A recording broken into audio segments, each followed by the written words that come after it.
ఇలా పోలీస్ వాళ్ళకే ఇలా police Karimnagar CP IPS officer తను కరీంనగర్ సిపి గారి ఫోన్ ట్యాపే మీరు చేసినప్పుడు ఎమ్మెల్యేలుగా మా ఫోన్ ట్యాప్ చేస్తలేరనే గ్యారెంటీ ఏంది అని నేను అడుగుతా ఉన్నాను. నిజంగా మీరు ట్యాపింగే చేయలేదని మీరు అంటే మరి సిపి గారు ఈ సిఐకి టెలికాన్ఫరెన్స్ పెట్టలేదని మీకెట్ట తెలుసు? జవాబు చెప్పాలి. ఉట్టి ఆరోపణలు చేసుడు కాదు, నేను ఉన్న వాస్తవాలు ఎవిడెన్స్ తో సహా మీకు చెప్తా ఉన్నాను.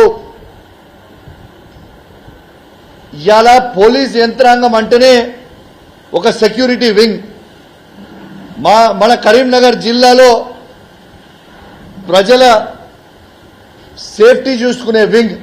అట్లాంటి వింగ్ సంబంధించిన పోలీస్ వింగ్కే మీరు ఫోన్ ట్యాపింగ్ సీఎం గారు చేస్తున్నారంటే, ఈ ప్రభుత్వం చేస్తున్నదంటే ఎంత సిగ్గుచేటు అని నేను అడుగుతా ఉన్నాను. ఇవాళ ఒక సిపి గారే ఫోన్ ట్యాప్ చేసినప్పుడు మా ఎమ్మెల్యేల ఫోన్ ట్యాప్ ఎందుకు చేయరు మీరు? ఖచ్చితంగా మా ఎమ్మెల్యేల ఫోన్ ట్యాపింగ్ కూడా మీరు ఖచ్చితంగా చేస్తున్నారు అనేది ఇదే ఒక పెద్ద ఉదాహరణ.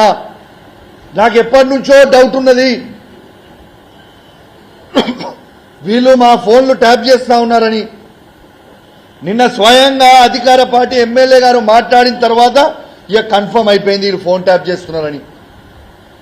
నేను మీకు ఒక్కసారి నిన్న కరీంనగర్లో నిన్న హైదరాబాద్లో మానకొండూరు శాసనసభ్యుడు మాట్లాడిన వీడియో ఒక్కసారి మీ ద్వారా వినిపిస్తా. యావత్ తెలంగాణ ప్రజలందరూ కూడా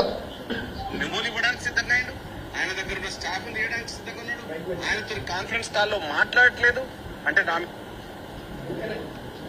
ఆయనకు మెమోలు ఇవ్వడానికి సిద్ధంగా అయ్యిండు, ఆయన దగ్గర ఉన్న స్టాఫ్ తీయడానికి సిద్ధంగా ఉన్నాడు, ఆయనతో కాన్ఫరెన్స్ కాల్లో మాట్లాడట్లేదు అంటే ఏమంటుండు క్లియర్ గా? కాన్ఫరెన్స్ కాల్ అనేది ఇంటర్నల్ గా సిపి గారు సిఐకి పెడతలేరు అంటారు. ఈయనకి ఎట్లా తెలుసు అనేది నాకు కావాలి ఆన్సర్. ఎమ్మెల్యే గారికి మంత్రి గారికి ఎట్లా తెలుసు? సిపి గారు ఈయనకి సిఐకి కాన్ఫరెన్స్ పెడతలేరు అనే ముచ్చట ఎట్లా తెలుసు అనేది ఖచ్చితంగా యావత్ తెలంగాణ ప్రజలకి జవాబు చెప్పాల్సిన అవసరం ఉన్నది అని చెప్పి సందర్భంగా తెలియజేస్తా ఉన్నాను.